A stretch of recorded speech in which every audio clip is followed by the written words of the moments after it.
Hasta aquí llegamos. La primera cita de estos especiales programas de verano está ya servida. Serán 2 horas apasionantes, llenas de misterios y sobre todo de respuestas. Y para empezar y sin perder más tiempo, ahí vamos a hablaros del gran secreto.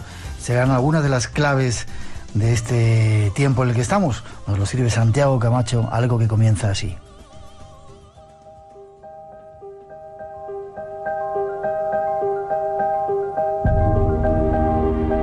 Hace decenas de miles de años, mucho antes de la aparición de nuestros primeros registros históricos, existió una civilización portentosa.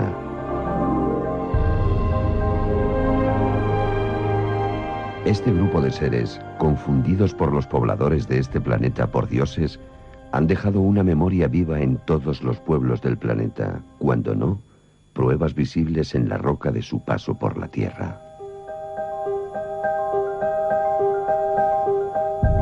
No sabemos si estos seres eran de este planeta o si llegaron aquí como consecuencia de una aventura única. No sabemos de dónde venían, pero en el universo cercano a nosotros parece haber pruebas de su existencia. Pruebas que quizá sean la llave del futuro que nos espera. Pruebas en Marte, como la Esfinge, las pirámides. Nuestro invitado nos ayuda a entender este fabuloso enigma. Escuchemos.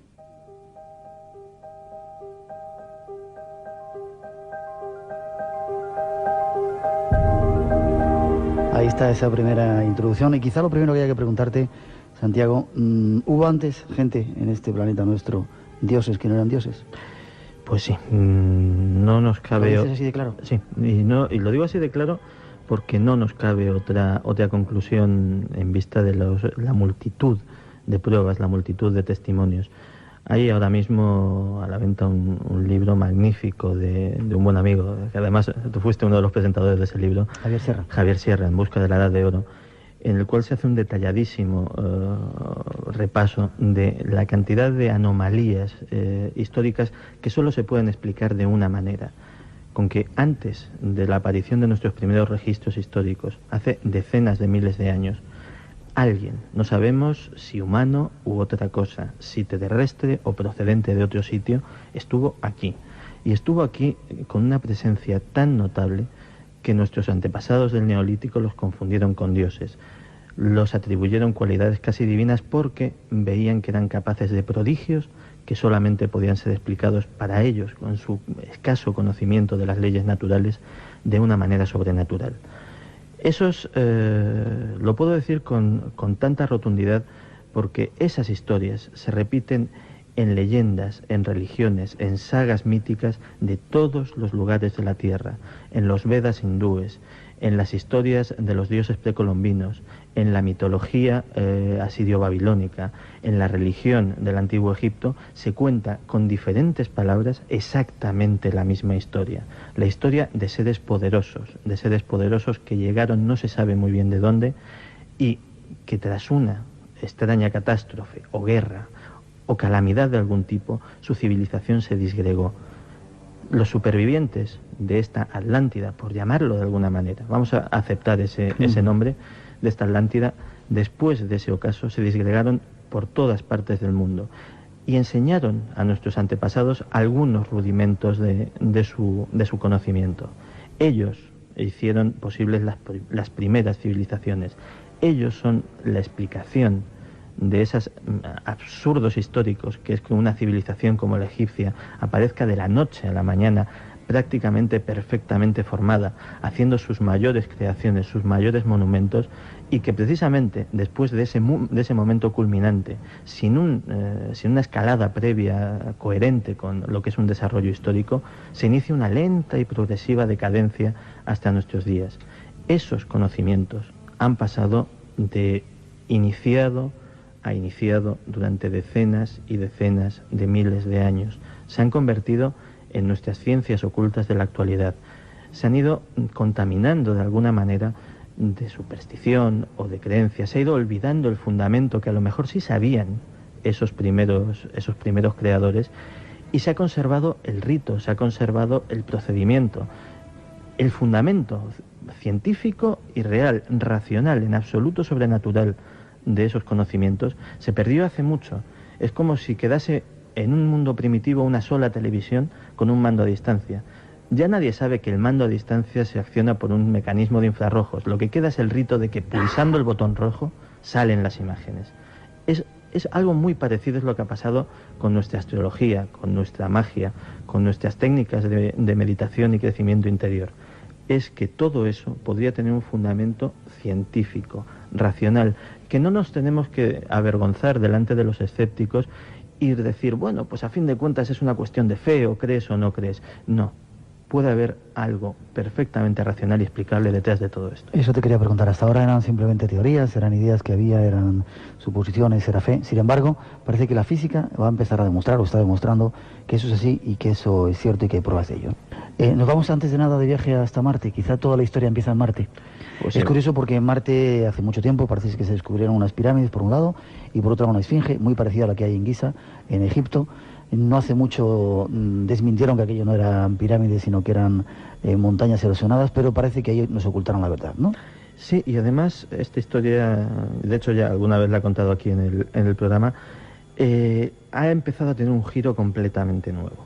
Efectivamente, en la llanura de Cidonia hay un complejo monumental de estructuras, no solamente la famosa cara, sino varias decenas de estructuras que sin recurrir a su construcción artificial es muy difícil pensar que sean naturales, no solamente por su forma, por su tamaño, por su colocación, sino porque obedecen de alguna manera a patrones inteligentes, a patrones que los expertos denominan culturalmente representativos, patrones que tienen un significado. Pues bien, una de estas formaciones es la llamada pirámide de M. La pirámide de M se llama así por sus descubridores, Vincent di Pietro y Gregory Molenaar, y es una pirámide de planta pentagonal perfecta. ¿Pentagonal? Sí, 5 lados. No es como las de Egipto. No es como las de Egipto, no tiene 4, esta tiene 1 más. Y es perfecta, es decir, sus aristas son rectas, su base es regular, no hay posibilidad de error. De hecho, la explicación oficial de la NASA es que es una formación cristalina natural. 800 metros de alto de formación cristalina natural. Me parece un cristalito bastante considerable de tamaño. Mucho más grande que la de Egipto. Pues sí, la de Egipto tiene 100 y pico, sí, o sea, unas 8 veces la altura. 3 kilómetros de diámetro. 3 kilómetros. Un kilómetro cúbico de material metido ahí. Es decir, una construcción, y vamos a llamarla construcción, de unas proporciones imposibles de imaginar. Es decir, tendríamos que estar allí delante, pues como sucede con la Gran Pirámide, que cuando estás realmente al pie y te encuentras con esa mole de piedra y miras hacia arriba cuando dices, jolín, ¿qué es esto, no? Pues esto es lo mismo, pero 8 veces más grande. Errol Torun, un individuo que es un cartógrafo del Departamento de Defensa de los Estados Unidos, es decir, no es un señor indocumentado, sino es uno de estos hombres que las fotos de los satélites espía pues se dedica a analizarlas y a descubrir en ese amasijo de manchurrones, que es para un no experto una foto de estos, pues decir, pues aquí hay un campo de aterrizaje, aquí hay una industria, aquí hay una división de tanques estacionada. Ese es su trabajo. Empezó a estudiar esta pirámide. Y lo que descubrió fue que no solamente en sus dimensiones internas, sino en las relaciones con el resto de los monumentos que se encuentran en la llanura de Cidonia.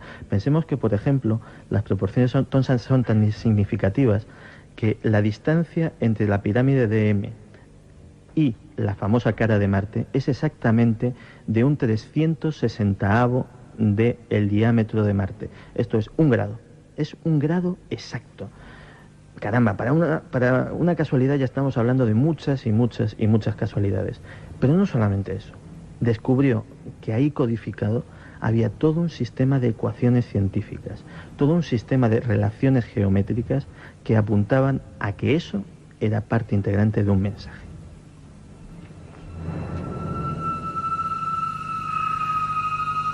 ¿Qué mensaje?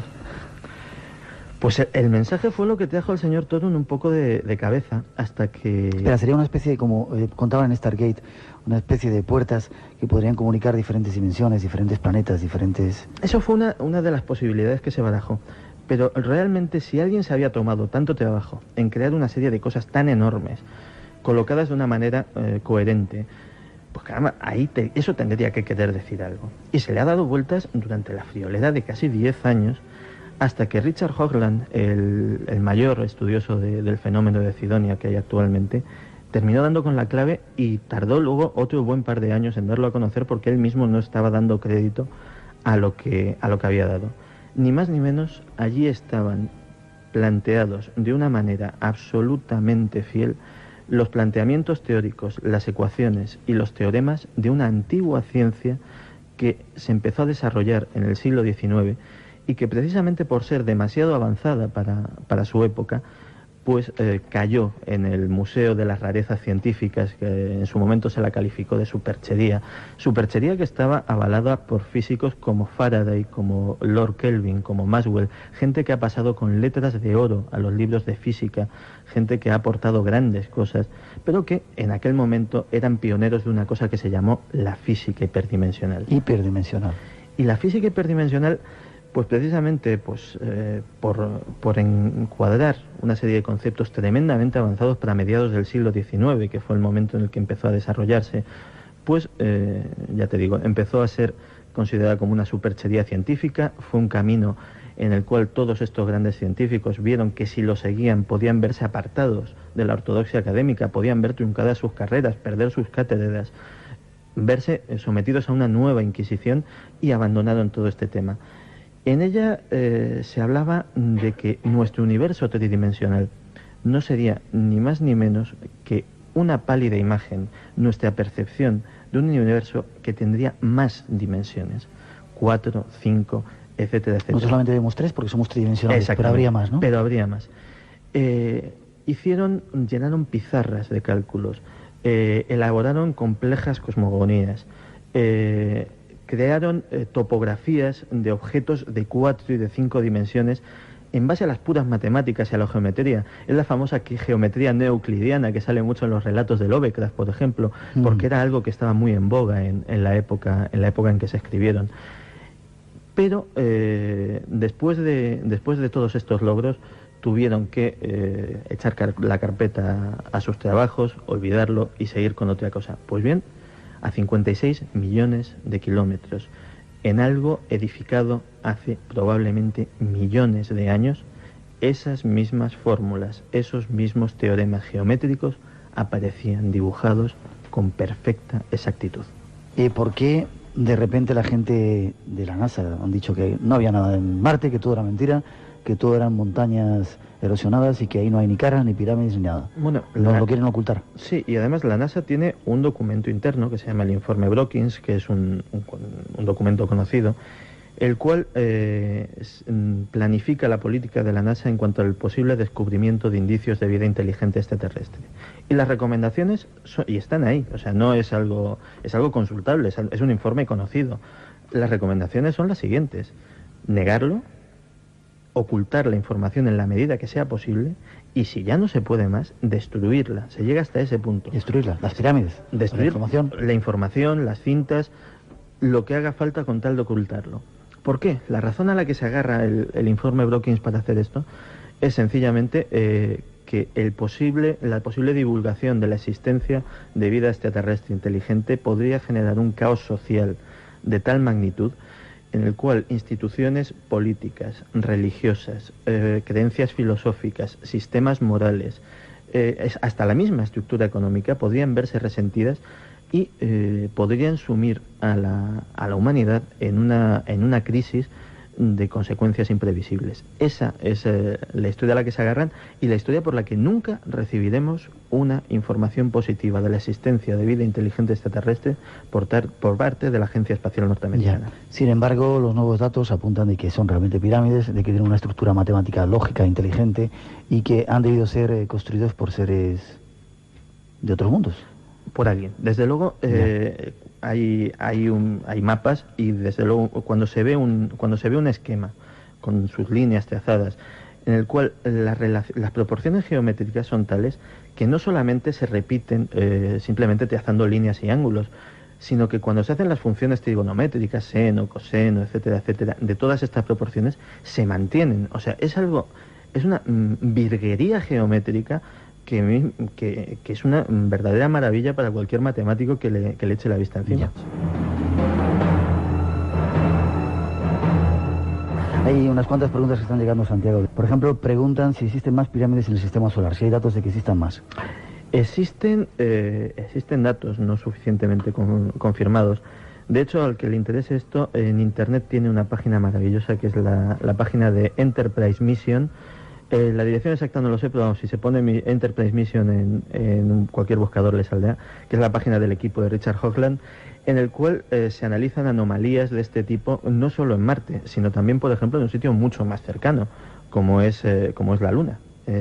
¿Sí? Sí, efectivamente se han descubierto posibles construcciones muy, muy difíciles de explicar si no es desde un punto de vista de su artificialidad. Por ejemplo, existen fotos claras de puentes que unen las dos orillas de algunos cañones lunares, cosa que, vaya, podría ser natural, pero que de alguna manera parece que no. Incluso en otras regiones de Marte se ha descubierto recientemente una fotografía donde existen más de 30 y tantos monolitos exactamente iguales, colocados como si fueran las lápidas de un cementerio. Lo que pasa es que cada monolito es de varias decenas de metros de alto. Y se sabe que son exactamente iguales porque la fotografía, más que los monolitos, lo que se ven son las sombras que dejan. Y las sombras son del mismo tamaño y de la misma forma. ¿En dónde eso? En el mismo Marte. Curioso, al final va a tener razón lo de 2001, una edición en el espacio, el famoso monolito aquel. ¿Te acuerdas de la película? Sí, perfectamente. Curioso. Más preguntas. Dicen también si es cierto que la Mars Observer no desapareció como dijeron los de la NASA y que en realidad lo de su accidente fue una forma para encubrir algo extraño alrededor de Marte. ¿Es cierto esa serie de misteriosos accidentes que tuvieron? La Mars Observer, el accidente entre comillas de la Mars Observer es un tema muy peliagudo, porque se cometieron tal cantidad de irregularidades que la NASA es a pesar de sus presuntos, y digo presuntos porque no todos han sido tales fracasos, de sus presuntos fracasos, la NASA lógicamente es una organización muy meticulosa con lo que hace. Y además hay una serie de coincidencias, no solamente en la torpeza con que se llevó todo ese asunto, sino con que curiosamente había cierto equipamiento técnico, concretamente un láser de altísima intensidad que nadie sabía para qué servía, y que estaba equipado allí en la sonda. Y curiosamente coincidió todo aquello con aquella famosa operación que se le hizo al telescopio espacial Hubble, porque en teoría no estaba bien, las lentes tenían algún tipo de defecto y hubo que cambiarlas. Todo eso sucedió más o menos en la misma época. Pues bien, si se quiere captar una transmisión láser, es decir, la única forma de que no sea interceptada, porque si es de radio, lógicamente cualquier otro radioescucha podría haberla interceptado, pero una transmisión por láser no, necesitas un receptor lo suficientemente potente para recibirla, almacenarla, etcétera, etcétera. Y ese era perfectamente el telescopio espacial. Curiosamente, no solo se cambiaron las lentes, se cambió también el disco duro del ordenador del telescopio espacial, que se bajó y quedó custodiado en la NASA, donde esa información de ese disco duro y de lo que hubiese recibido nunca más se ha vuelto a saber de ella. ¿Y qué se piensa que puede haber recibido? Una de las misiones que tenía aquella sonda espacial era, entre otras cosas, cartografiar de nuevo toda la región de Cidonia, pero no con muchísima más precisión que lo hizo el Viking, que a fin de cuentas era una nave del 76 y que adolecía de ciertos problemas técnicos, y sobre todo comprobar de una vez por todas si la famosa cara de Marte era artificial o no. Eso nunca se llegó a hacer. De hecho, la siguiente fotografía que recibimos fue la polémica fotografía esta, en la cual la cara ya aparece mucho más desdibujada, y aún así sigue siendo una formación geológicamente muy notable. Es decir, no te creas que eso me enfría a mí el entusiasmo para nada. Es decir, la cara de Marte ahora mismo es más fea, pero sigue siendo igual de cara. Con lo cual es muy probable que una serie de datos sobre esa misteriosa región pues hayan estado desde siempre en posesión de la NASA y no hayamos sabido absolutamente nada de ello. Vamos a dejar ahí esa historia. Por el momento hay una segunda parte, queremos contaros más datos, sacando la conclusión de que ya en esas pirámides hay una física hiperdimensional, se llama, que se estaba practicando desde el siglo XIX y que quedó ahí oculta. Seguimos después de esa segunda introducción que ofrecen nuestros compañeros.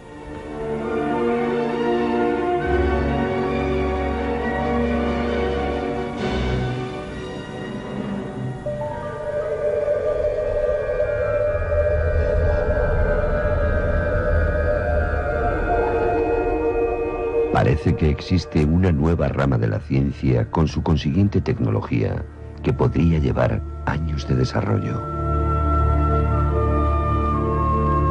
En laboratorios ocultos, en áreas reservadas, en este mismo momento se están experimentando, rodeados del máximo secreto, artefactos que van a transformar en breve la vida sobre este planeta.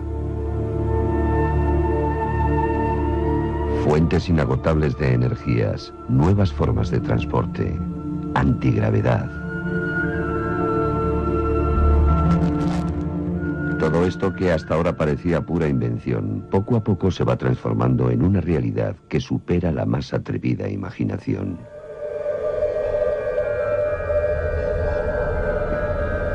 Cada día estamos más cerca de descubrir todo eso que se nos ha escondido. Cada día estamos más cerca de un cambio evolutivo sin precedentes para la raza humana.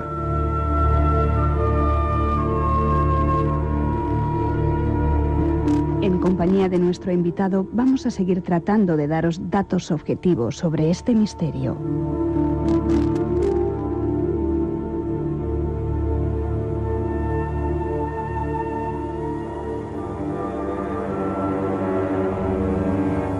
¿Tú crees, Santiago, que estamos cada día más cerca de ese cambio y sobre todo de descubrir toda esa cantidad de cosas que están ahí ocultas? Pues yo creo que sí, y lo estamos precisamente porque de alguna manera, aunque no queramos o aunque no quieran algunos, ese cambio muy probablemente se nos esté echando encima.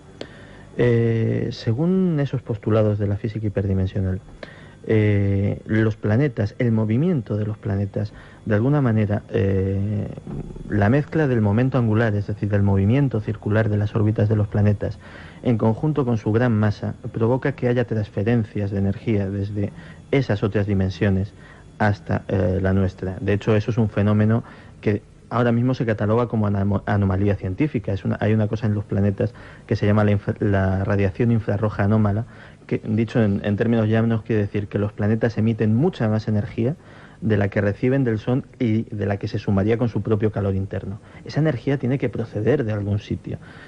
No puede proceder de la nada. Desde el punto de vista de la física tradicional es una anomalía todavía sin explicar. Pero la física hiperdimensional tendría una explicación muy sencilla. Es decir, diría, no, señores, esa energía de sobra que emiten los planetas es precisamente la que genera su movimiento circular. Pues bien, nuestro patrón vibratorio, el patrón vibratorio de la Tierra, que se mide por una cosa que se llama la resonancia de Schumann, que es una vibración electromagnética que rodea la ionosfera y que es extraordinariamente estable, tanto que las comunicaciones militares, por ejemplo, se han establecido las frecuencias de comunicación precisamente en base a la resonancia de Schumann, pues está empezando a subir. Y está empezando a subir. Está empezando a subir. Esa especie de huella dactilar electromagnética del planeta, esa vibración, dicho en términos más comunes a los que conocemos estos temas, está desde 1987 empezando a subir, y eso que era una constante como podía ser cualquier otra gran constante física, ha dejado de serlo. Y se ha plantado en un 11% más de lo que era hace apenas 15 años. Y no solo eso, sino que está sujeta últimamente a inexplicables y continuas variaciones. La constante ha dejado de serlo. Curiosamente, este fenómeno era predicho por la física hiperdimensional, que decía que en determinadas circunstancias, y ahora estamos en una de ellas, habría grandes transferencias de energía hacia nuestro planeta que podrían modificar y sobre todo acelerar el patrón vibratorio. A cualquiera que conozca las grandes profecías y las grandes tradiciones, no se le escapa que este aumento de la vibración de la Tierra es precisamente el inicio de esa nueva era que nos han dicho no solo desde precisamente los seguidores del movimiento de la nueva era, sino los indios Hopi norteamericanos, los Vedas hindúes, el calendario maya. Todo eso estaba previsto e indicaba una fecha, y la fecha es esta. Y justamente en esta fecha el patrón de la vibratorio de la Tierra está creciendo.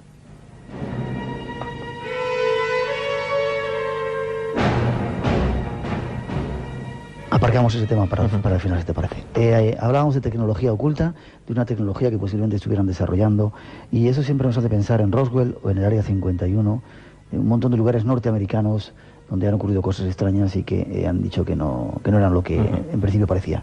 Se está quizá desarrollando alguna tecnología ahí. Los ovnis que aparecen por ahí no son de otros planetas y no son de aquí, pertenecen a esa tecnología que están tratando de ocultarnos. Claro, todas estas conspiraciones tecnológicas a mí siempre me han causado mucho asombro, porque en el fondo, tanto si hablábamos de vehículos que desafiaban las leyes de la gravedad, como si hablábamos del célebre experimento Filadelfia, de hacer invisibles cosas... Te iba a preguntar si eso era una de las cosas. De tamaño enorme. Si hablamos del proyecto HARP, de modificación del clima del planeta con fines militares, pues el único problema que tenían todas estas cosas es que no había detrás de ello principios físicos, principios científicos que lo sustentasen. Es decir, a pesar de las pruebas, a pesar de los testimonios, a pesar de los indicios que se han ido recopilando durante años, al no haber una base científica, todo esto pertenecía al campo de la ciencia ficción.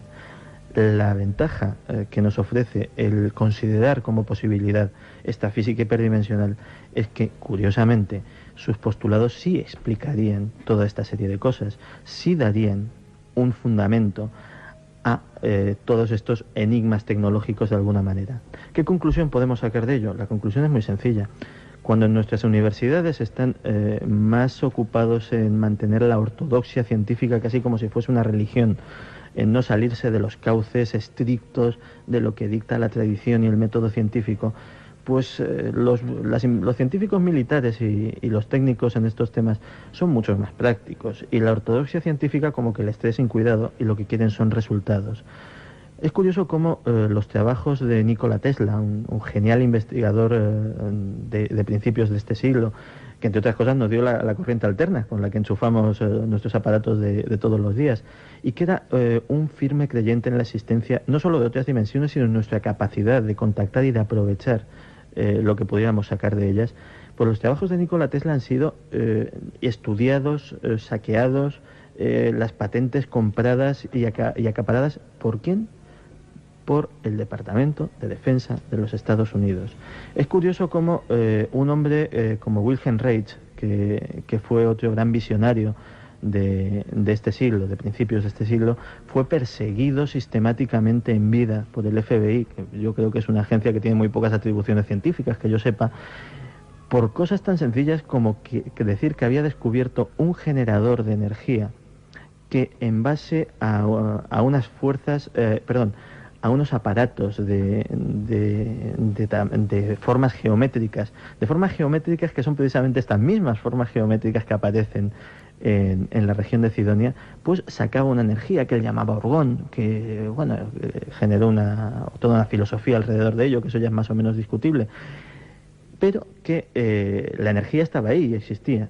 Este hombre murió en la cárcel, tachado de loco, y acosado permanentemente por el gobierno norteamericano. Sus descubrimientos también se los quedaron ellos.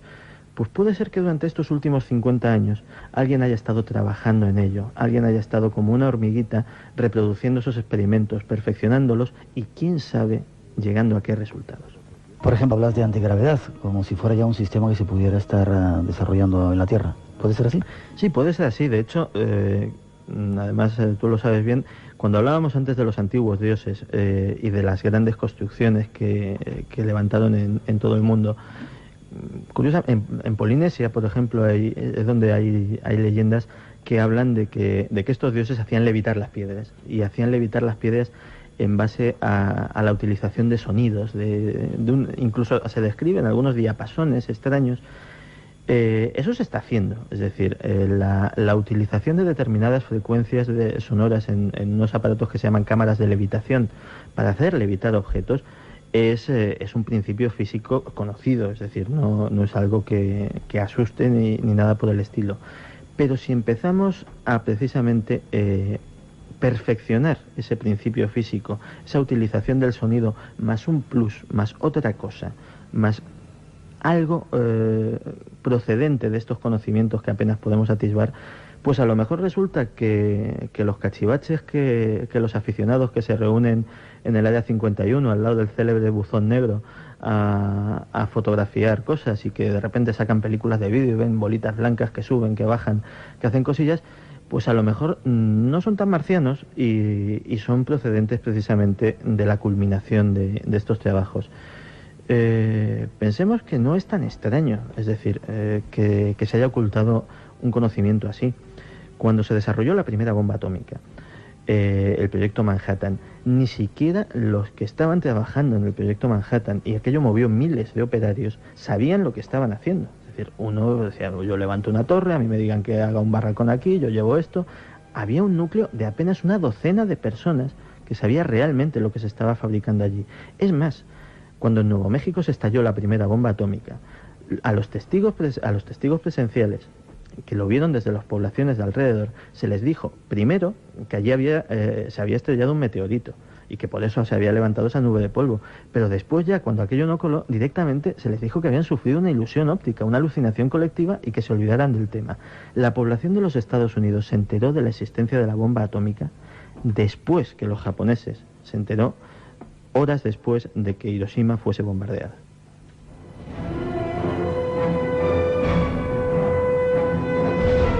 Nos queda muy poco tiempo. Santiago, tendrás que volver a venir para dar más datos concretos de física en otro programa, si te parece. Cuando quieras. Pregunta al experimento Filadelfia. Has hablado antes de él. ¿Es cierto que se realizó un experimento en el que se hizo desaparecer un barco o que se están haciendo experimentos parecidos? Parece confirmada que la historia del Eldridge, a pesar de que ha sido de alguna manera contaminada con mucha leyenda, de que ha habido probablemente un premeditado ejercicio de desinformación precisamente para que todo quedase en una mera leyenda, pues sucedió. Que ese barco desapareció durante unos minutos y nadie sabe dónde estuvo esos minutos, si realmente estuvo allí y allí se quedó y luego reapareció, o realmente estuvo en otro sitio. De hecho, se ha podido trazar la existencia de un misterioso doctor Allende, un científico que trabajaba en proyectos secretos en los Estados Unidos y que parecía sumamente versado en materias de física avanzada. Incluso es posible que el experimento Filadelfia se desmandase y que realmente fuese una aplicación de un sistema antirradar. De hecho, el propósito era hacer invisible al barco, pero no invisible de verdad, hacerlo invisible a los radares enemigos. Y que precisamente por aplicar algunos principios muy avanzados, cuyas consecuencias totales no conocían del todo, pues aquello se les fuese de las manos y realmente pasase algo sumamente inusual que posteriormente se puede haber ido perfeccionando de alguna manera. Pregunta también, ¿de dónde sacas las informaciones que manejas? Pues no es nada esotérico, ni tengo contactos con los servicios secretos, ni nada por el estilo. Como he dicho al principio del programa, en todo el mundo hay centenares de personas que se dedican precisamente a eso, a hurgar un poquito en estas cosas. Grupos muy serios como la misión Enterprise, cuyos miembros, a pesar del desprestigio constante al que intentan ser sometidos, son personas con intachables calificaciones científicas, grandes científicos, algunos de ellos que precisamente vienen rebotados de la propia Agencia Espacial Norteamericana, donde abandonaron sus puestos no porque los echaran, sino directamente porque estaban hartos de ver el ejercicio de manipulación que se llevaba allí. Hay múltiples grupos. Yo lo único que hago es una labor de divulgación y de recopilación de diversas informaciones, pero son informaciones que son fácilmente accesibles. De hecho, Internet es una buena fuente directamente para irse encaminando. Es decir, a lo mejor Internet te indica la existencia de un libro, de un documento, de un memorándum desclasificado de algún servicio secreto de inteligencia, pero simplemente es una cuestión de ir encajando piececitas de rompecabezas. Pregunta también dónde la fuente de esa fotografía de los monolitos que antes decías. La fuente viene de la NASA. Cuando el sitio de la Mars Global Surveyor puso en la red la friolera de 25.000 nuevas fotografías en alta resolución, pues muchos de estos investigadores anónimos de estas hormiguitas se dedicaron a ir viendo con todo detalle, una por una, estas gigantescas fotografías tomadas a una resolución tal que, por ejemplo, cada píxel corresponde a 1 metro, o sea, lo cual es una resolución muy buena. y han ido sacando, no solo esa, han ido sacando múltiples formaciones, vamos a llamarlas geológicas, por llamarlas de alguna manera, pero bastante anómalas y bastante difíciles de explicar. De hecho, hay entre estas cosas que han descubierto investigadores aficionados y que precisamente nunca saldrán por la vía de la NASA, pues se descubrieron las primeras huellas de cursos de agua antes de que la NASA diese la noticia oficial. Incluso existe una fotografía impresionante de una piscina, por llamarlo de alguna manera, de una laguna de agua líquida en algún lugar de Marte.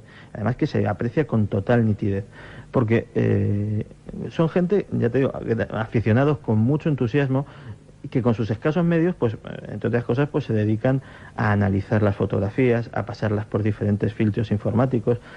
Hay que tener en cuenta que la información cruda de la NASA dice muy poco, pero a ojos de un experto puede decir, aquí hay algo, y entonces eso se le somete a los filtros informativos que hacen surgir esa información de esa imagen confusa. Preguntan qué ocurrió con esa civilización que teóricamente construyó esas enigmáticas monumentos en Marte, y si tiene que ver con los egipcios de nuestra Tierra.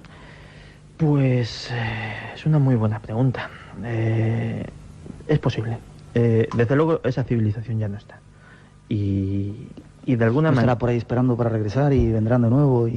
O a lo mejor vinieron, o a lo mejor no se han ido. Lo cierto es que el Cairo, el nombre toponímico del Cairo, Al-Kahir, es una palabra curiosa, y es una palabra que significa ni más ni menos que Marte. Sí, curioso. Coincidencias. Y la pirámide decían que en principio podía ser roja y no como está ahora, asimilándose al planeta rojo. Podría ser. De hecho, cuando hubo el gran terremoto, fue en el siglo XV, me parece, en el Cairo, y se utilizó toda la cubierta exterior de la Gran Pirámide para reconstruir la ciudad, lo cual nos da una idea de su tamaño. O sea, todo el Cairo está reconstruido con lo que era la capa externa de la Gran Pirámide. Pues realmente ahí se perdió una información y unos datos no solo de la policromía de esas piedras, sino de posibles grabados, de posibles textos. Lo que queda es algo interior, es algo que no estaba pensado para ser visto desde fuera, con lo cual se ha perdido una riqueza de información increíble que quién sabe lo que nos podía haber dicho. Hasta ahora, decíamos al principio, todo eran creencias, todo era fe. Paso a paso la ciencia va demostrando que todo eso que era la astrología, los chakras, montones de cosas de las cuales se ha hablado aquí, se ha creído por fe, se están demostrando desde el punto de vista de la física. Sí, y de hecho hay grandes equipos de investigación. Curiosamente, en todos estos temas, y es una cosa que me llama muchísimo la atención, cuando la ciencia académica ya lo ha renunciado, cosas como la fusión fría, como temas a los que ha desprestigiado, pues resulta que van empresas como Exxon, como Toyota, como Caterpillar, que dedican millones y millones y millones a investigar en temas que la ciencia oficial ha dejado de lado. ¿Por qué? Porque, al igual que decía antes de los investigadores militares, los investigadores de las grandes corporaciones multinacionales, la ortodoxia científica también les esté bastante sin cuidado, y lo que quieren son resultados. Y parece ser que de ahí están empezando a conseguir resultados. Caterpillar, por ejemplo, hace un par de años sacó un carburador nuevo que aumenta el rendimiento del combustible de una manera tremenda. Pero es que nadie se explica por qué. O sea, aquello se desmonta y dice, pero si es que, oiga usted, esto no... Y podría ser que utilizase principios similares a los de la fusión fría, que mucho tienen que ver con esta física hiperdimensional de la que hablamos, e incluso con algo mucho más afín a los temas que tratamos habitualmente aquí, que es la antigua alquimia. ¿La alquimia? La alquimia. Hablas de la velocidad de la luz. Hasta ahora en una frontera, la velocidad de la luz por Einstein no se podía pasar de 300.000 kilómetros por segundo. Sin embargo, alguien en el planeta Tierra ha conseguido una velocidad superior, ¿verdad? El doctor Li Yun-Wan dio un disgusto a estos amantes de la ortodoxia científica, y le dio un disgusto bastante bueno, porque cogió un haz de láser y multiplicó su velocidad no una, ni dos, ni tres, sino 300 veces. ¿La velocidad de la luz? Sí, señor. 300 veces. Y eso ya no es una casualidad. Este señor dio con algo, y dio con algo que cogía la constante de la velocidad de la luz y buena parte de la física einsteiniana, y la mandaba directamente a la papelera. Porque pensemos una cosa, a pesar de lo que creamos, Los modelos científicos están precisamente para ser desbancados por otros cada vez más avanzados. Einstein se cargó toda la física newtoniana, pero alguien tendrá que venir a cargarse a Einstein, y cada vez sabremos más. El problema no es la ciencia. La ciencia es un método tan válido como cualquier otro de conocimiento. El problema son no los conservadores, los conserveros, los llamo yo de la ciencia, los que se agarran a lo que saben y no admiten cambios. Pero mucho me temo que van a tener que empezar a admitirlos y pronto. Hay una fuente de energía inagotable por ahí que se ha descubierto que puede desbancar el petróleo. Además, absolutamente gratuita o con muy poco... Se están trabajando en varias cosas, o sea, no una. Y todas ellas absolutamente... El problema es que son inexplicables. Una de ellas es la fusión fría. La fusión fría es un fenómeno perfectamente reproducible en laboratorio, pero no en un laboratorio de campanillas, en un laboratorio de instituto de secundaria. O sea, es un fenómeno muy curioso y que, sin embargo, no tiene explicación científica. Y encima se da de una manera aleatoria. Unas veces se da, otras veces no se da. De ahí decía el parentesco con la alquimia. Los antiguos alquimistas sabían muy bien que sus reacciones estaban sujetas a diversas configuraciones astrológicas, cosa que desde el punto de vista de la ciencia actual es una demencia absoluta, pero desde el punto de vista de la física hiperdimensional no lo es. La transferencia de energía desde otras dimensiones depende precisamente mucho del curso de estos grandes cuerpos que actúan como puertas dimensionales, giratorias y gigantescas dentro de nuestro sistema solar, que aportan de alguna manera energía a esos sistemas. A lo mejor por ahí están empezando a abrir una puertecita a la que solo queda añadir una cosa: comprender el fenómeno, pero el fenómeno se está dando.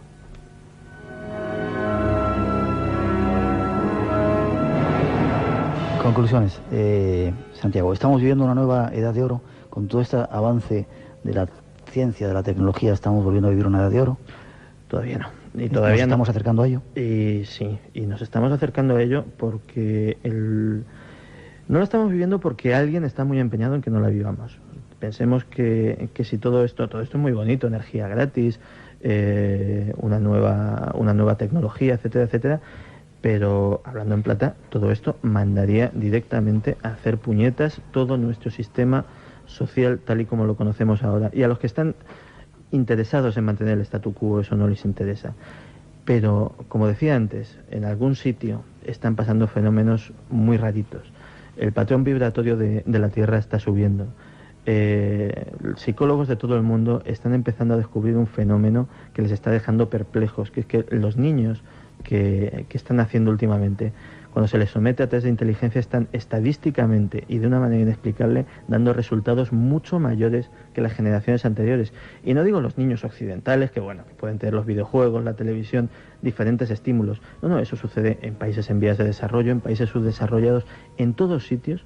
Los niños están más abiertos a determinadas comprensiones.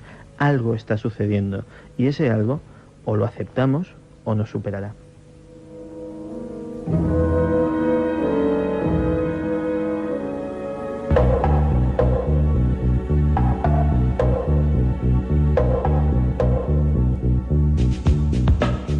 Santiago, conclusión, hay que adaptarse a esta historia de tener los ojos muy abiertos. Hay demasiados cambios que pueden cambiarnos la vida, valga la redundancia, ¿verdad? Sí, yo creo que la palabra clave es aceptación. El amor es aceptación. O sea, cuando amamos a alguien, le estamos aceptando tal como es, sin barreras. Y es precisamente cuando la energía, cuando la información fluye, cuando aceptamos y no criticamos y no nos resistimos al cambio. Y eso es un postulado científico, ¿verdad? Sí, señor.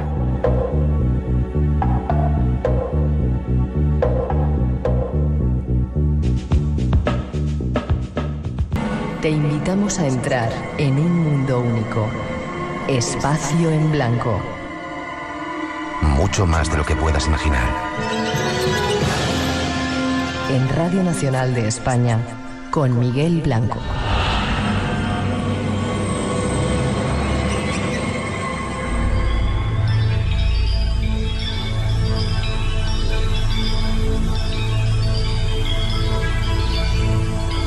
Ahí estaba nuestro primer tema con Santiago Camacho, el gran secreto, un montón de claves que os descubríamos hace tiempo, pero que son absolutamente válidas para la actualidad.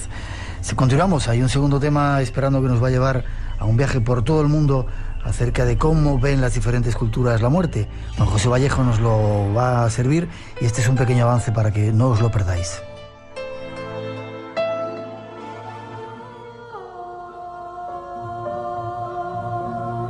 Todos sin excepción, un día u otro, tenemos que enfrentarnos con ella.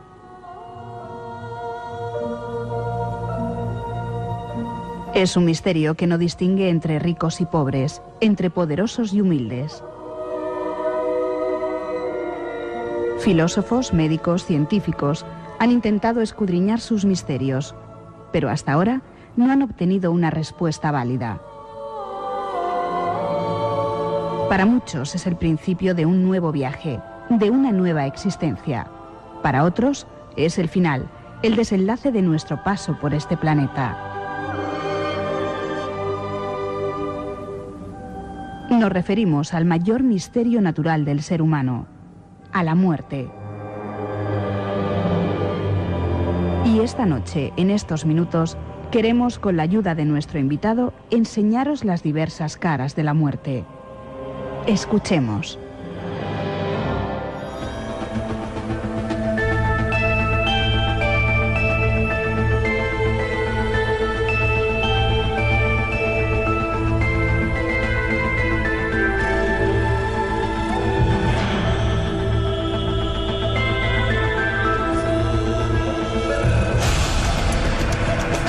Tan solo un avance, ya veréis, Juanjo Vallejo nos va a llevar por diferentes partes del mundo para que veáis lo sorprendente que es la muerte en las diferentes culturas, algo que nos asombró cuando lo emitimos, rescatado del archivo del Espacio en Blanco, y si queréis un consejo, no os lo perdáis.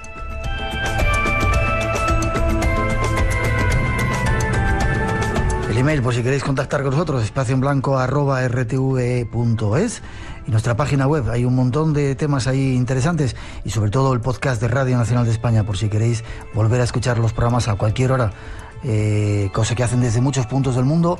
La bienvenida y la gratitud para todos. Ya sabéis, entráis en Radio Nacional de España y ahí estamos, el podcast de Radio Nacional del Espacio en Blanco, el más descargado de esta casa. Hacemos una mínima pausa para las noticias y enseguida regresamos. Son las 3:06, 2:06 en las Islas Canarias, segunda hora del Espacio en Blanco. Todavía tenemos un rato largo para seguir hablando de misterios. Saludos a todos los que nos seguís en directo en Radio 1 o Radio 5, a los que nos escucháis en multitud de lugares, la cantidad de saludos que estamos teniendo en Latinoamérica, digo. Luego te lo contará Rosa. Y saludos también a todos los que nos descargáis en el podcast. 900-137-137 es nuestro teléfono. Muchos temas, muchas informaciones tenemos en esta segunda hora, pero ahora nos vamos todavía a bucear a una zona favorita de nuestro mundo.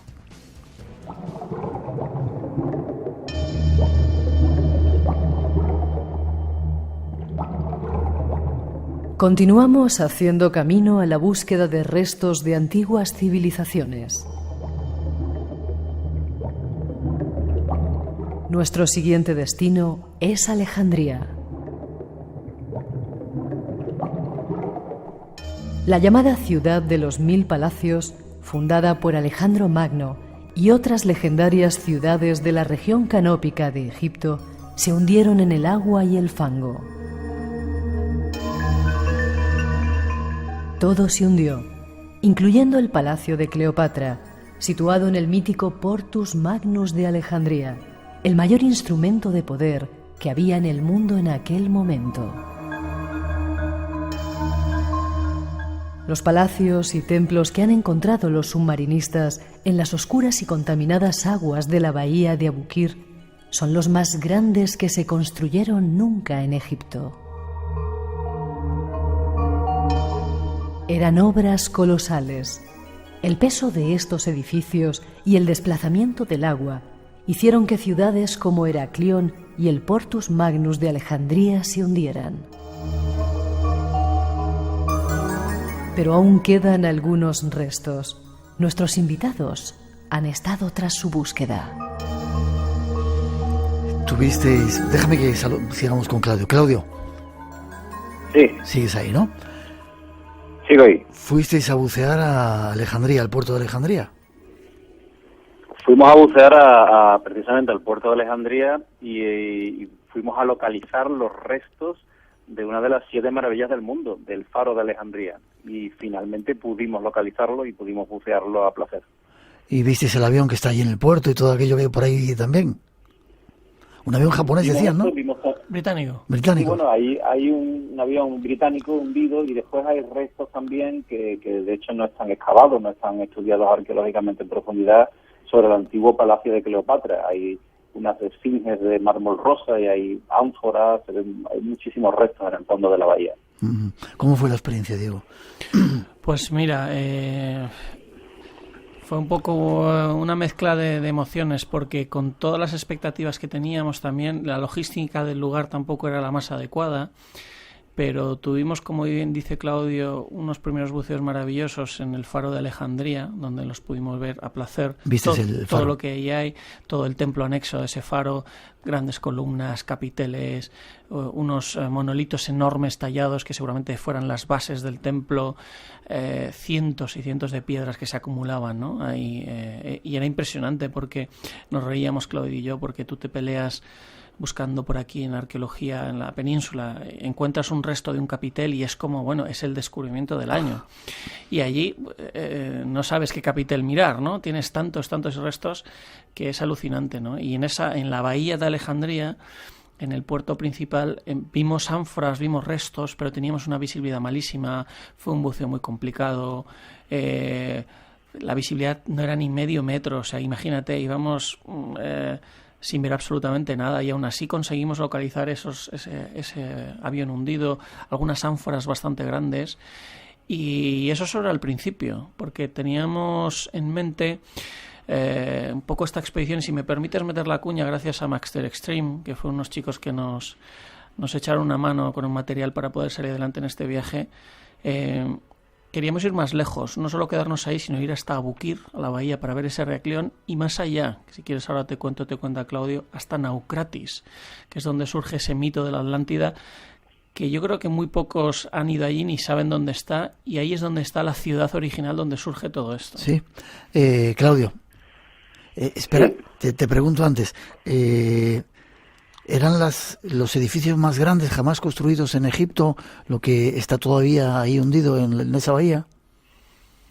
Bueno, no solamente eso, sino que un poco la ingeniería del faro y todo lo que rodea la mitificación del faro, eso está debajo de agua. Ha habido campañas arqueológicas que se han desarrollado para hacerle una planimetría y para hacer algunas reconstrucciones, y de hecho Diego y yo tuvimos la oportunidad de ir a una especie de parque arqueológico donde se exponían algunas de las esfinges y figuras que se habían sacado que adornaban en su momento el faro. Eso está todo presente en Egipto, pero lo que dice Diego es absolutamente cierto. Es decir, Egipto parece como que es el leitmotiv de todos los documentales, está lleno de turistas, hay cientos de expediciones arqueológicas, pero es que en Egipto queda muchísimo por descubrir. Es decir, cuando estuvimos trabajando claramente en el faro y vimos el entorno, solamente trabajar en el faro, hay equipos franceses que todavía llevan adelante desarrollo de campañas arqueológicas, pero cuando fuimos a la búsqueda de la ciudad de Naucratis, previamente estuvimos buceando en la bahía de Abukir.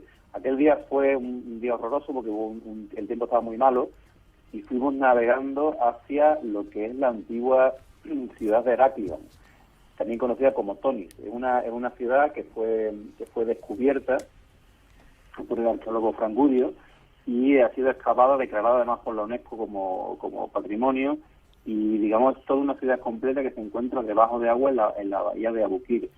Los trabajos continúan, pero lo interesante, Miguel, es que en el caso de Egipto hay dos sitios. Uno es Naucratis, que ahora hablaremos de él, y otro es uno de los que más me gustan a mí, que es el actual lago Birket Karun, que es el antiguo lago Moeris, que es el lago que describió Heródoto.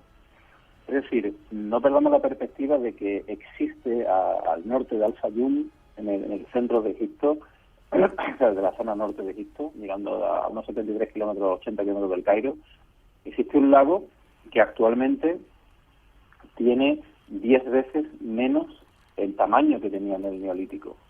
Es un lago salado, es un lago que no se ha investigado nunca arqueológicamente debajo de agua, y que es un lago que mantiene las descripciones de Heródoto, donde había grandes construcciones, una red de canales de irrigación, había una extensa navegación en la zona del lago, ¿no?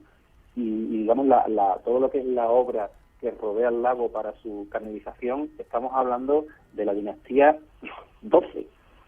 Es decir, eso no se ha excavado arqueológicamente, ni se ha investigado subacuáticamente, ni muchísimo menos. Y en el fondo de ese lago, sin duda, habrán restos de embarcaciones y habrá elementos que no se han descubierto.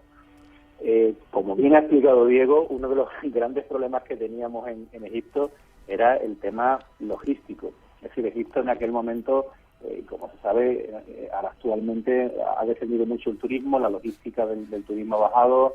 Estuvimos viendo incluso las pirámides prácticamente sin turistas, no había prácticamente nadie. Nos cogió también el periodo de elecciones, las últimas elecciones de Egipto. Uh-huh. Y la gran prueba fue cuando fuimos a buscar Náucratis. Espera, no me lo cuentes todavía, espera un poquito.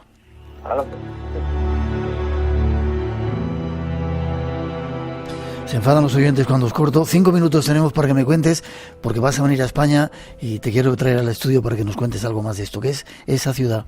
Bueno, no te puedo preguntar dónde está. ¿Qué es esa ciudad? ¿O qué es? Bueno, Náucratis aparece en las fuentes documentales como un emporio griego, es decir, era una importante colonia griega de comercio en el antiguo Egipto. Está en la parte del brazo canópeo, está a unos 70 kilómetros de la actual Alejandría. Pero lo más interesante y por lo que Náucratis aparece en las fuentes documentales de un modo más subrayado es porque fue una de las zonas a las cuales fue exiliado Solón. Solón, en su exilio, que es un exilio que duró unos 10 años, estuvo visitando países como Chipre, Libia y Egipto. Y en Egipto paró, o sea, estuvo asentado ahí en ese emporio de Náucratis.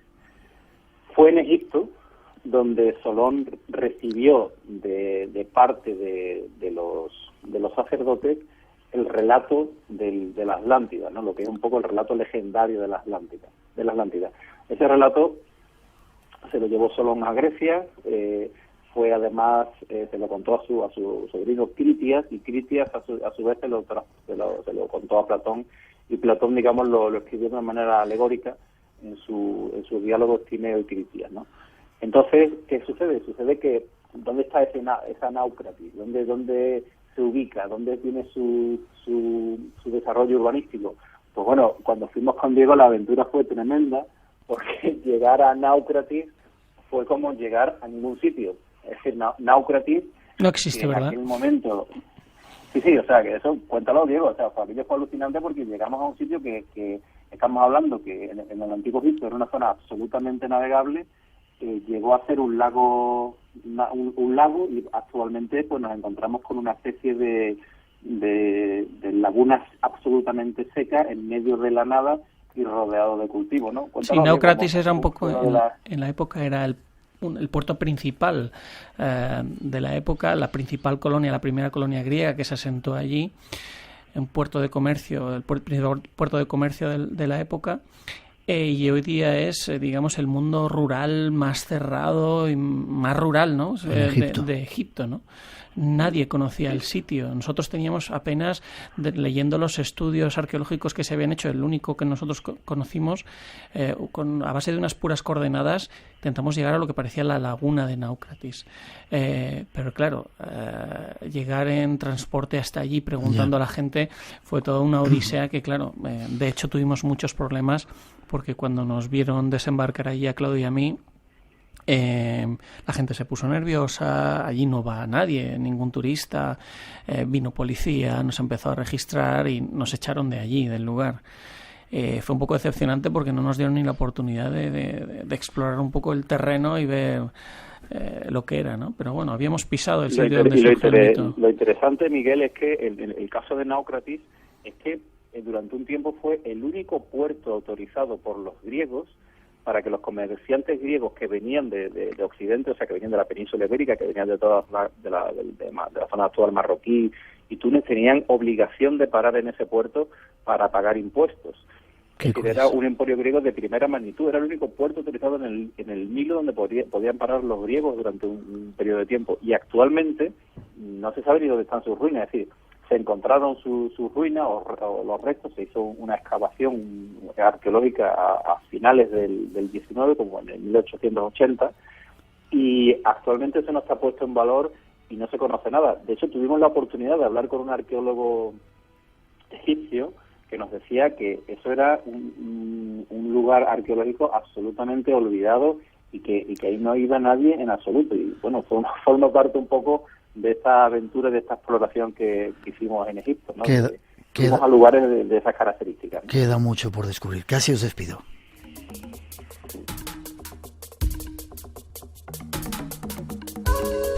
Claudio, ha sido un placer que hayas estado con nosotros en esta comunicación ahí en Estados Unidos.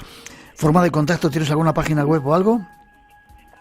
Sí, bueno, ahora mismo yo llevo adelante lo que se denomina el proyecto Rey Gerión, www.reygerion.com, y ahí pues bueno, ahí pongo algunas cosas de las que hago, el proyecto del barco, navegación y las rutas antiguas y algo de los documentales que estoy realizando, ahí se puede ver. Me gustaría verte cuando vuelvas a España, ¿vale? Perfecto, muchísimas gracias, Miguel. Fuerte abrazo y muchas gracias a ti. Y a ti, Diego, ¿qué te digo? Cuando te vayas otra vez, bueno, vais ahora, que no vamos a hablar casi nada de ello, a Malta. Eso espero, porque es de estas cosas que nos ha dado un poco la venada y no tenemos todavía ni vuelo ni nada, pero esperamos en menos de un mes escaparnos unos días. Ya nos lo contarás. ¿Forma de contacto? Pues en mis redes sociales, mi página web diegocortijo.com o Diego Cortijo en redes sociales, ahí me podéis contactar. Que sigas explorando y que sigamos disfrutando contigo con tus aventuras. Muchas gracias, Miguel, un Fuerte placer abrazo. como siempre. Gracias.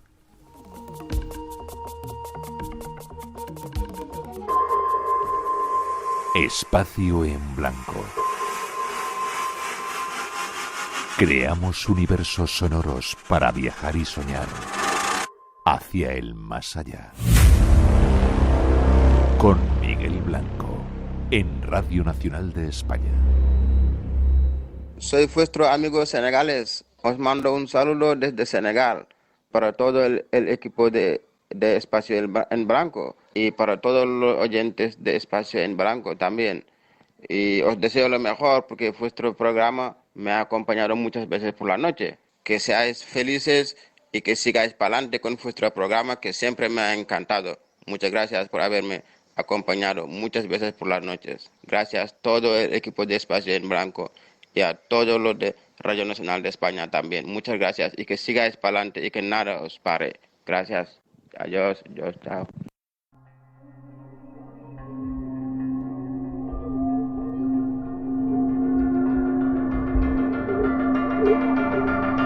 Estamos viajeros este año, lo anunciábamos. Acabamos de regresar de hacer un programa increíble en Albacete. Nos vamos la semana que viene a la isla de La Gomera, Islas Canarias, esas islas mágicas llenas de misterio. Y allí Carlos Simancas y bueno, gente del Cabildo y otros amigos nos están esperando. Buenas noches, Carlos. Carlos Pérez Simancas, ¿cómo estás? Muy buenas noches, Miguel.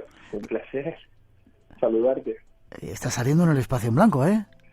Estoy saliendo en Espacio en Blanco, ¿eh? Uno, a veces, ¿no? Se producen estos milagros, ¿no? De que un oyente, ¿no? Pasa su umbral, ¿no? Y encantado de estar aquí en el Espacio en Blanco. Sí, señor. ¿Eres oyente desde hace cuánto tiempo, Carlos?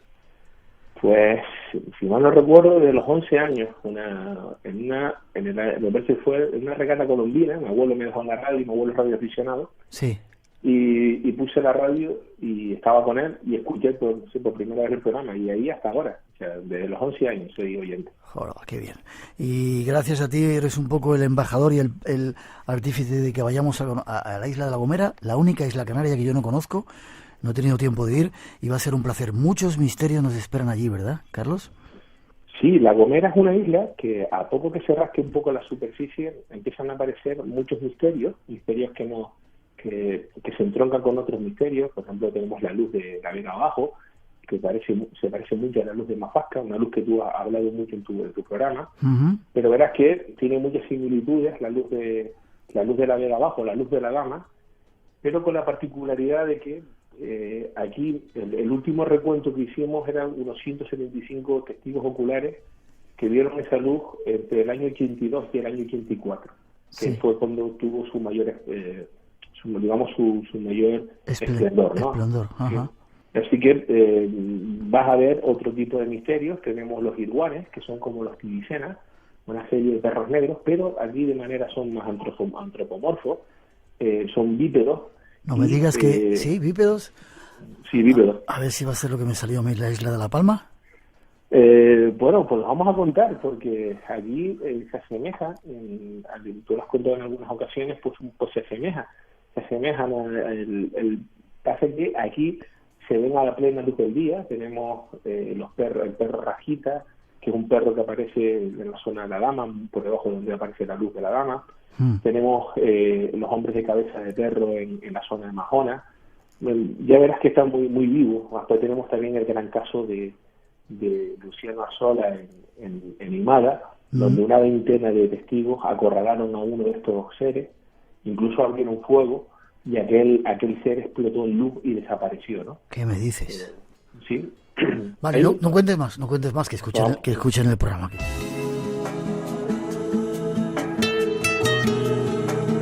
Bosques encantados, multitud de lugares fascinantes en la isla de La Gomera, y vamos a ir a encontrarnos con muchos de nuestros oyentes. Ahí ya hay ambientillo de que llega el espacio en blanco a la isla. Pues sí, ya hay, pues voy a hacer un llamamiento a todos aquellos que se lo estén pensando que vengan, porque ya están quedando pocas habitaciones, y ya se nota, porque ya me están, al concejal de Hermigua, que se hará en la villa de Hermigua este encuentro, en el norte de la isla, ya tiene un montón de solicitudes. Me han preguntado a mí también muchas personas si es verdad que el Paso en Blanco iba a venir a La Gomera, y les he dicho que sí. Tiene muchos oyentes aquí en la isla como en Canarias, y gente que me conoce pues me han preguntado, así que si se lo están pensando, que apuren y que reserven, porque se pueden quedar fuera. Vale, si queréis, yo sé de personas de otras islas, tanto de Gran Canaria como de Tenerife, que van a ir a ese encuentro que vamos a hacer en La Gomera. Si queréis vernos, si queréis que estemos juntos, esta es la ocasión. Próximo fin de semana, que no sé el día, que es día 10 de noviembre, ¿verdad? Sí, habrá sobre las 6 de la tarde, estaremos ya por fuera. Verán que hay pues una cartelería que van a indicar dónde se hace. Está justo al pie de la carretera, no hay ninguna pérdida, para todos aquellos amigos que nos quieran, que te quieran conocer. Perfecto. Desde las 19 hasta las 21 horas, hora canaria, evidentemente, en la Casa de la Cultura de la Villa de Hermigua, y tendremos un encuentro antes a partir de las 6 para contarnos algunas aventuras, abrazarnos y sentir ese cariño de las Islas Canarias. Próximo fin de semana, a partir de las, como digo, de las 7, 19 horas, día 10 de noviembre, el espacio en blanco se llena de misterio en la isla de La Gomera. Si hay alguien que quiera preguntar alguna otra cosa, dar las gracias al Cabildo, sobre todo darte las gracias a ti, Carlos, por el trabajo que has hecho, al Cabildo y a toda la gente que nos va a recibir. Pero si hay alguien que quiera más información, ¿te pueden escribir a algún lugar? Sí, me pueden buscar en el Facebook, Carlos Jesús Pérez Simancas, y a través también del correo carlos@perecimancas.es. Perfecto. Y si queréis cualquier otra cosa, el Cabildo de la isla de La Gomera, ahí podéis conectar con ellos. Nos vemos. Sí. Sí, también pueden contactar a través con cualquier oficina de turismo y del dignitísimo Cabildo Insular de La Gomera. Perfecto. Va a ser un placer hacerlo, de tu mano y de mano de todos sus invitados especiales que no vamos a desvelar todavía. Fuerte abrazo, te veo en una semana en esas islas y vamos a disfrutar. Aquí estaremos. Gracias, hasta prontito. Buenas noches. Hasta pronto.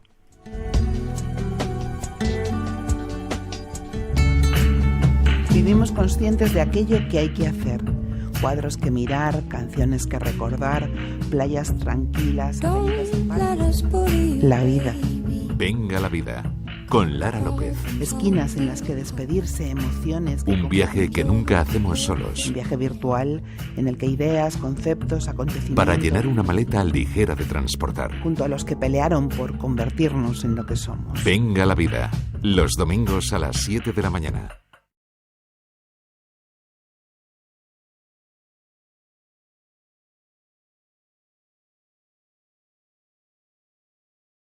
Y las Canarias. Cambiando un poco el plan que teníamos, vamos a ofreceros unas cuantas informaciones de actividades que se van a desarrollar en España, pero antes, nuestro compañero Juan Gómez llega con su sección esta noche con un misterio extraño, ya veréis.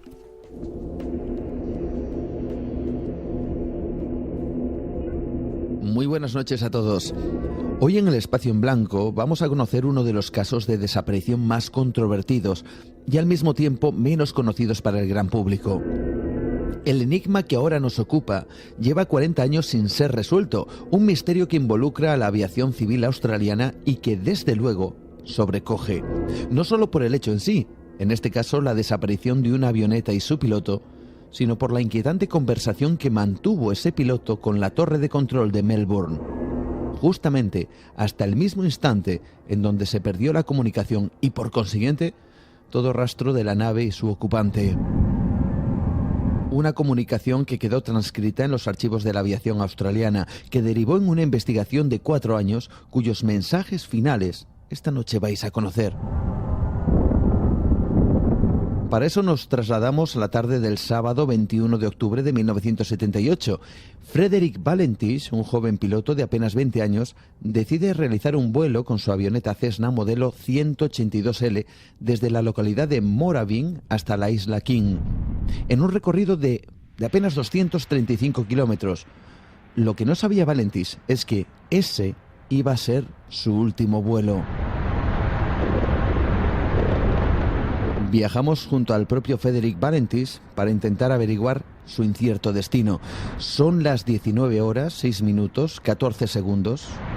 La torre de control de Melbourne recibe un extraño mensaje por parte del piloto, quien afirma que algo parece perseguirle. Melbourne, aquí Delta Sierra Juliet. ¿Hay algún tráfico por debajo de 5.000 pies? No hay ningún tráfico. Parece que hay una gran aeronave por debajo de 5.000 pies. ¿Qué tipo de aeronave? No lo puedo confirmar. Hay 4 luces brillantes y parecen luces de aterrizaje.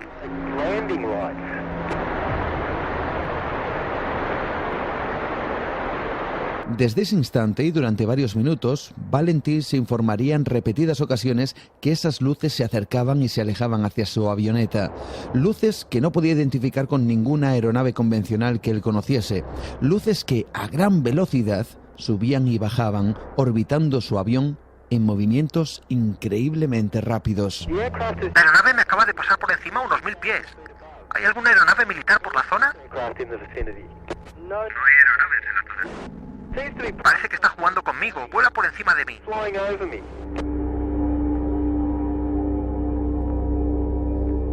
Desde la torre de control informaron, tal como hemos escuchado, que no existía ningún tipo de maniobra militar de la Fuerza Aérea en la zona. Se le pidió entonces que hiciera lo posible para describir qué era aquello que estaba viendo. ¿Puedes describir la aeronave? Cuando me pasa de una forma alargada, no puedo identificarlo. Va muy rápido. Ahora mismo está detrás de mí, Melbourne.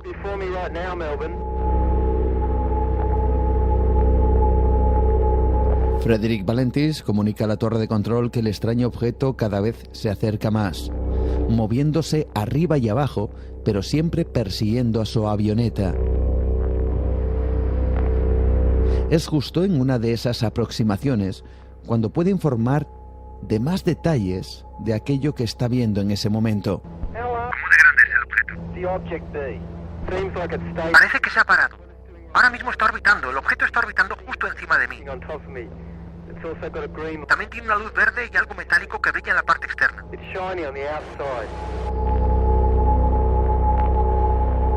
Justo en ese momento, Valentich afirmaría que, literalmente y ante sus ojos, ese objeto se desvaneció en el aire mientras lo observaba. ¡Ha desaparecido!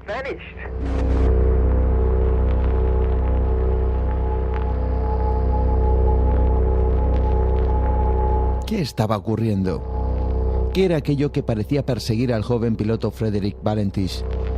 Desde la torre de control intentan averiguar qué está pasando. El informe resultante de este encuentro dejaría claro que los radares de la torre de Melbourne no captaban ningún tráfico que estuviese en la zona, nada más que el de la propia avioneta. El controlador insiste en averiguar qué está pasando y vuelve a preguntar a Valentich si consigue ver algo.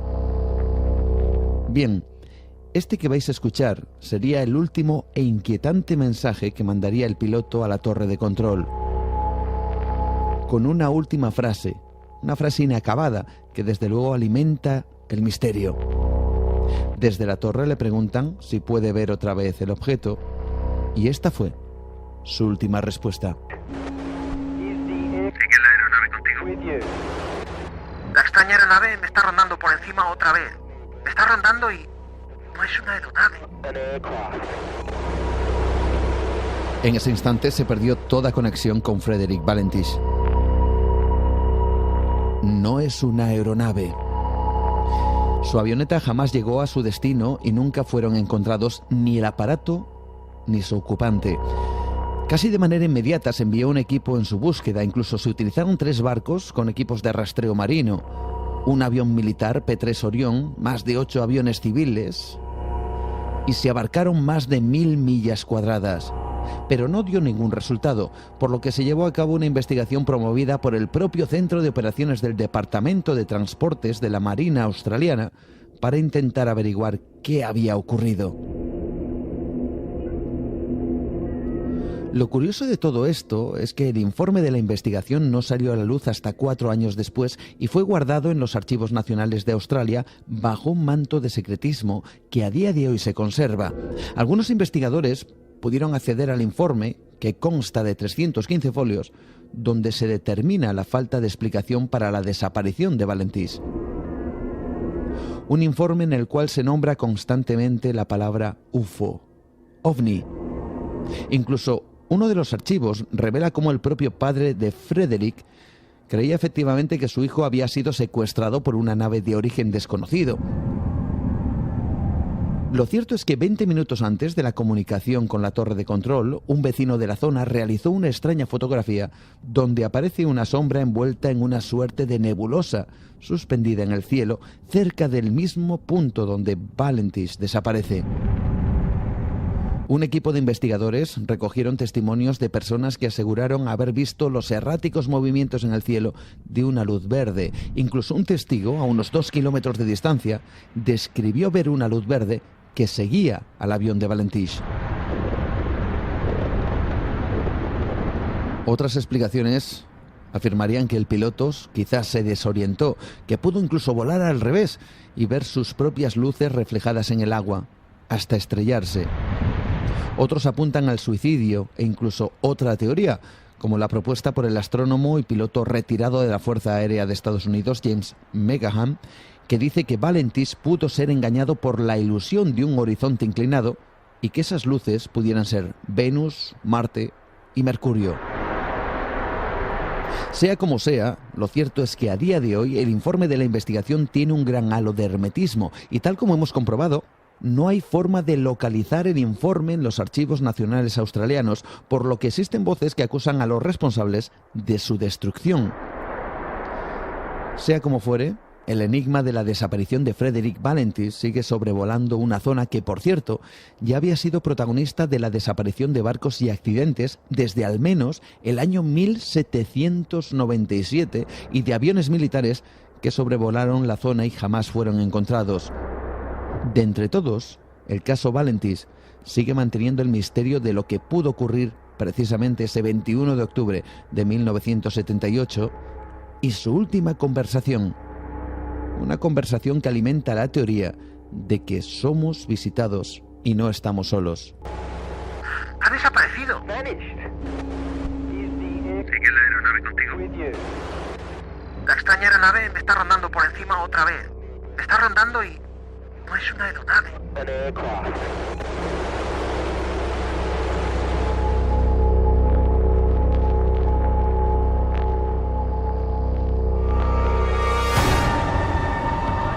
Espacio en Blanco. La madrugada del sábado al domingo a las 2 con Miguel Blanco en Radio Nacional.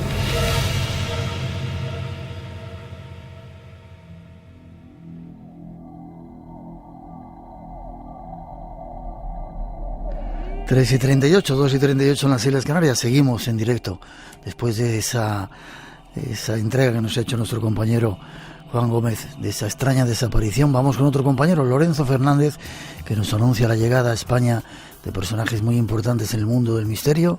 Ahí va la información.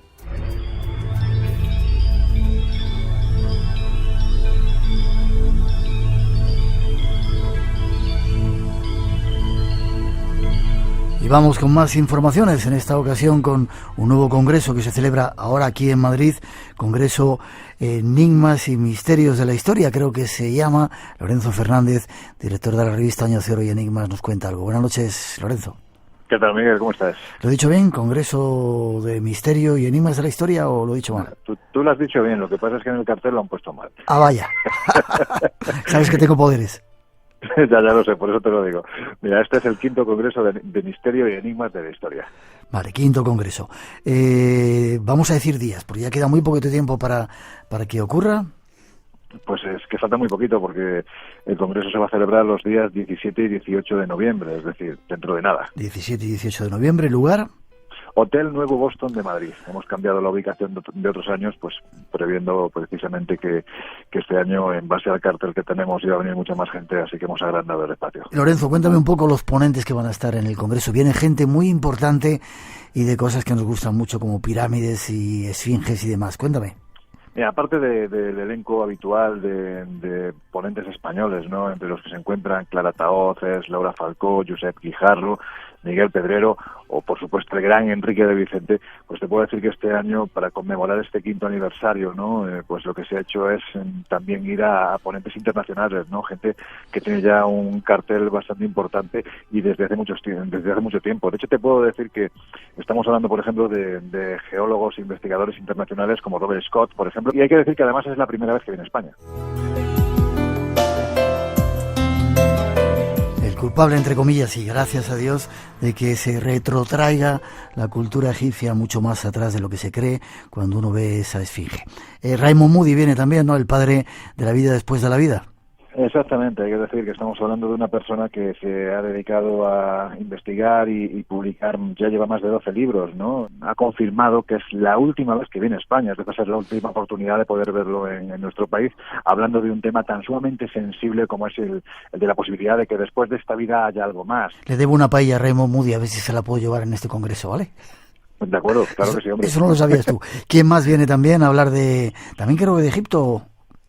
Sí, vamos, evidentemente el Congreso, como te digo, es misterio y enigmas de la historia, ¿no? Por lo tanto, en este caso no podía faltar un ponente de la talla de Graham Hancock, ¿no? Estamos hablando de uno de los grandes bestsellers internacionales, un hombre también que ha tenido dentro del ámbito científico y universitario grandes polémicas por las teorías que defienden, ¿no?, especialmente cuando se hace alusión pues a todo lo que tiene que ver con ese pasado en el que parece que tenemos unas huellas. Tú bien lo sabes, porque tú esto lo has investigado hasta la saciedad, ¿no?, pero parece que hay una serie de huellas en el pasado que nos lleva a pensar que esos dioses que veneraba precisamente el hombre del pasado quizás eran, no sé si más humanos, pero sí tenían una apariencia más antropomorfa, ¿no? Y esto es lo que viene a defender Graham Hancock, ¿no? Él incluso en las últimas teorías y las últimas investigaciones que está llevando a cabo determinan, y esto es algo que nos va a mostrar, por ejemplo, en la ponencia que va a dar aquí, aparte de estas huellas de los dioses, pues que la población americana no entra por el estrecho de Bering hace entre 9 y 13.000 años atrás, sino que realmente puede haber vestigios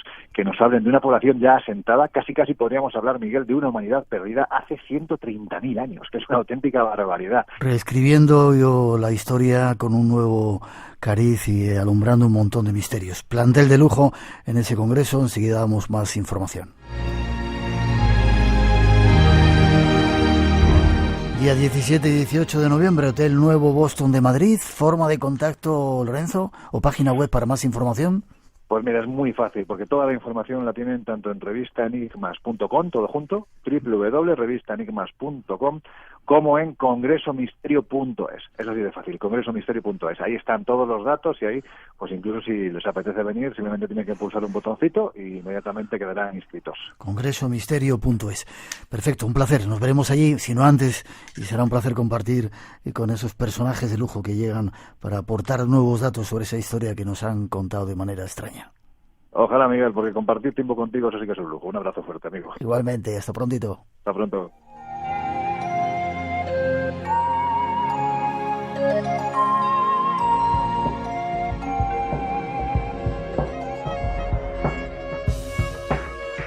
Esta noche tenemos algunas informaciones de actividades que se van a realizar en España y ahí está uno, ese congreso con esas personalidades que llegan. Y hay una sección que estamos lanzando con diferentes oyentes de partes del mundo. Lo llamamos corresponsales. Este es el primero. Nos vamos a la Patagonia chilena a ver cómo está el misterio por allí.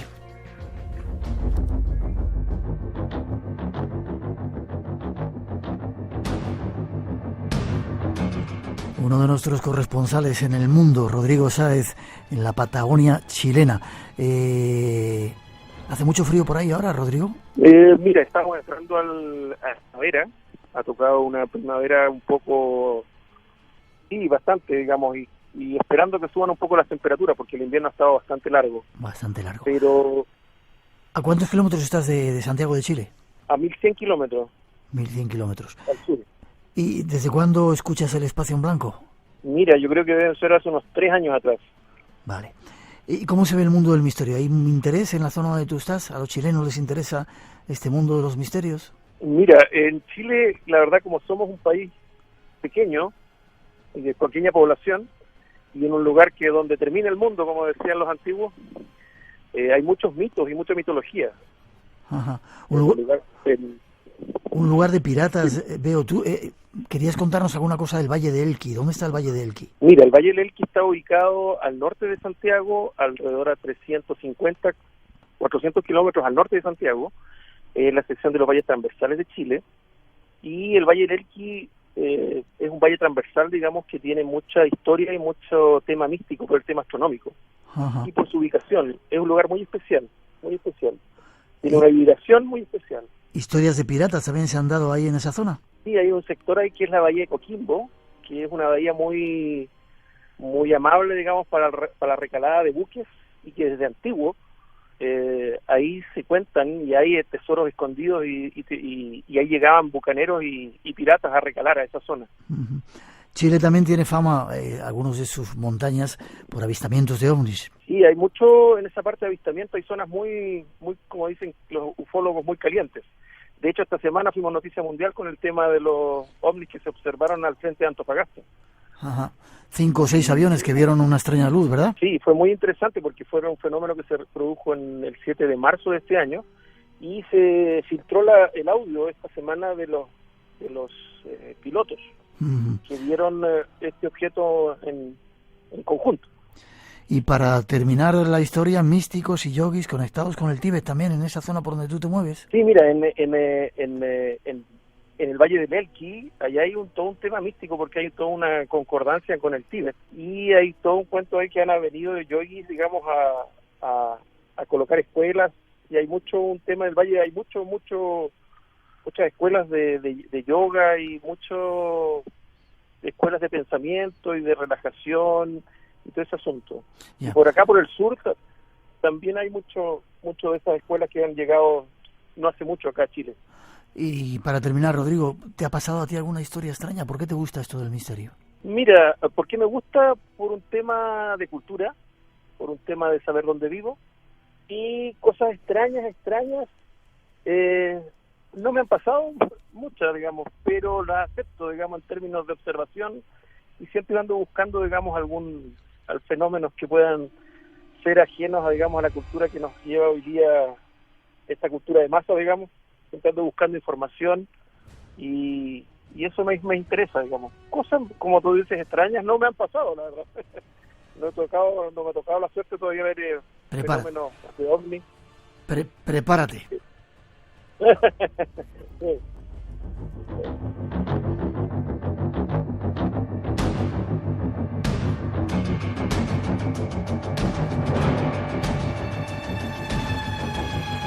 Rodrigo Sáez, desde la Patagonia en Chile, en Puerto Varas, uno de nuestros corresponsales en el mundo, en este mundo del misterio que de vez en cuando se acercará al programa.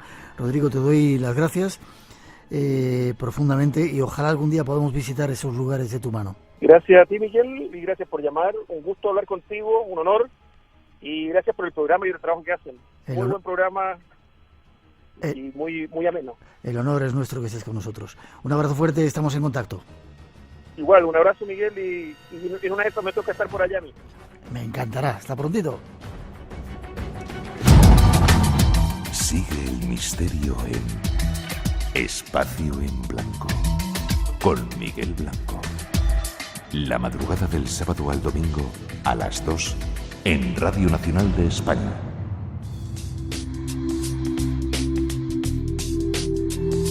Ese era uno de nuestros corresponsales desde la Patagonia chilena. Hay muchos más en muchas partes del mundo y queremos todavía tener más. Apuntar un número de teléfono, ese WhatsApp que Ramón Álvarez en Barcelona controla, 633-44-88-16. Mandaros una nota de voz y contarnos cómo está el misterio en el país donde estéis. Y ahora, Misterio en Femenino, una nueva información de algo que va a ocurrir la semana que viene también en Cantabria.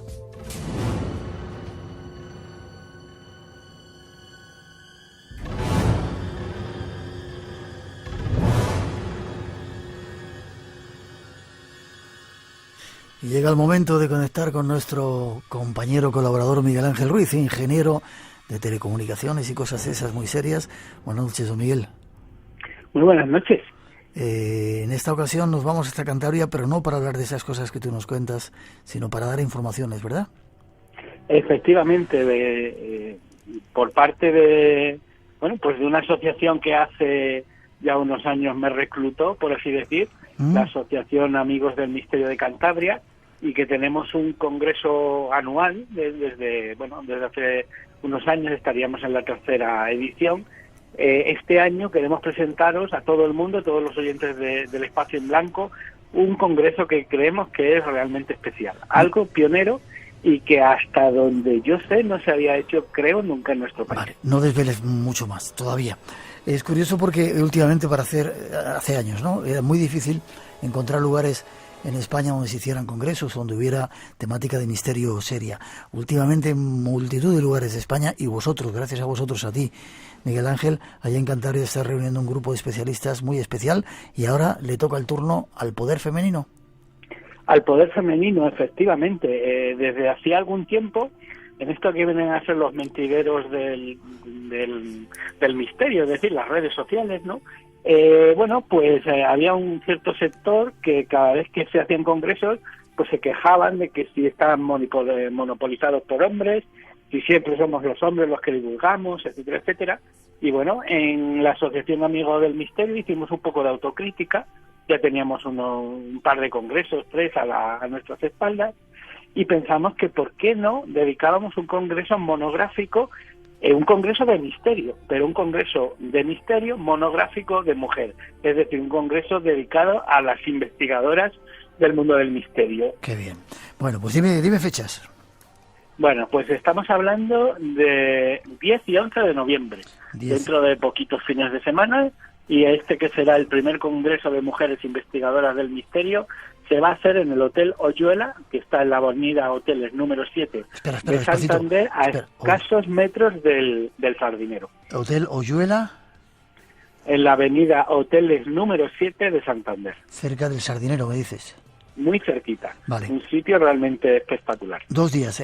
Me dices ahora las personas que van a estar y de lo que van a hablar. Déjame que ponga un poquito de música.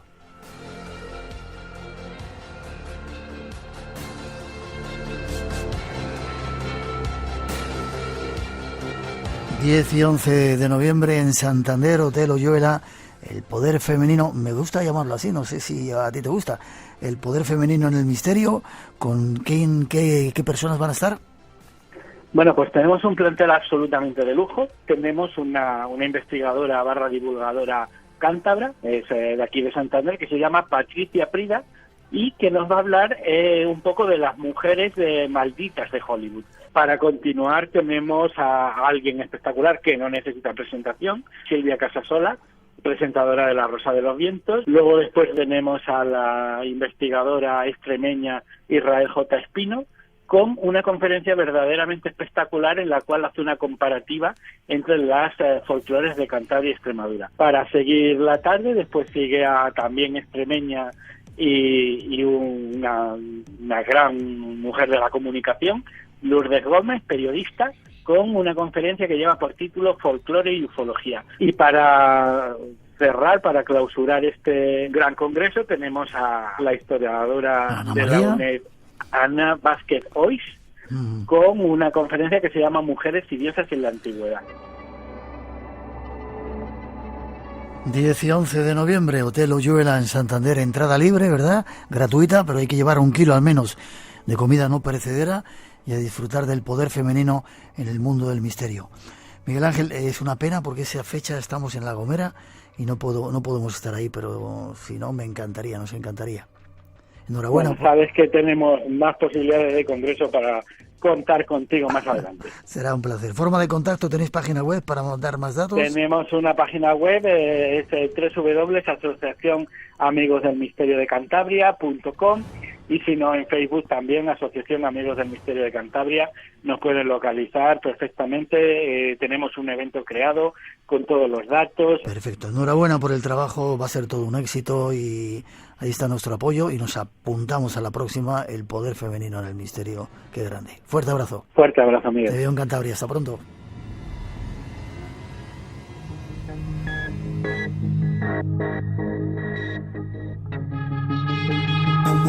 Multitud de actividades. Buenas noches, Rosa, ¿verdad? Hola, ¿qué tal? Buenas noches, Tenemos Miguel. ese congreso aquí en Madrid, el poder femenino en Cantabria. Nosotros nos vamos a La Gomera la semana que viene, cantidad de cosas. Muy animado el mundo del misterio. Sí, señor. En esta etapa, sí. Hemos tenido multitud de llamadas, como habías dicho antes, sobre todo de América Latina. Muchísima gente de Argentina, por ejemplo. Juan Pérez Menacho nos dice que nos escucha desde Córdoba, en Argentina, también de Colombia, de México. Pero nos han llamado varios. De alguien que ha venido a ver, nos ha traído unas empanadas de esas, no sé, criollas se llaman o qué ricas. ¿Que te las has comido todas tú? No, yo he repartido a la gente del equipo, mira. Ahí Paco Bruno lo dice. Saludos de Ramón desde Paraguay, desde Carmen desde Brighton, en New Jersey. Saludos desde Estados Unidos. Tengo yo aquí un montón de gente que nos escucha. Y sigue tú, si quieres, diciendo. Pues mira, desde Tucumán, donde nos escucha Juan José, también en Argentina, desde Perú nos mandan saludos, desde Colombia. Gracias, Rosa. Nos vemos en La Gomera. Allí te veo. Y a todos los demás, os esperamos.